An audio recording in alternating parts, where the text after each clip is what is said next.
ஏண்டி இந்த வீட்டுல நான் தாடி ஆம்பள, நான் சொல்ற பேச்ச நீ கேட்க மாட்டியா? நிறுத்துங்க. இது என்ன வீடா இல்ல என்னது? நீ எல்லாம் ஒரு ஆம்பளியா தீய சக்தியா?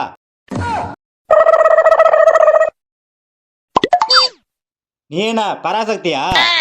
நீயே கேள்றா, இந்த பொங்கலுக்கு 1 கிலோ அரிசி, 1 கரும்பு, 3000 ரூபாய் பணம் எல்லாம் குத்துனுக்குறாங்க. ஜனங்கெல்லாம் ஓடிங்குதுடா. நானே எப்போ ஜனநாயக ரிலீஸ் ஆகுன்னு பார்த்துக்கிறேன்.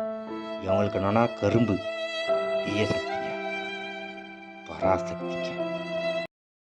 நேது ஜனநாயகனா? டேய், இந்த பொங்கலுக்கு ஜனநாயக ரிலீஸ் ஆகாதே. ஒய்ங்க 3000 ரூபாய் பணம், 1 கரும்பு வாங்கிட்டு வந்து பொங்கலை கொண்டாடு பா.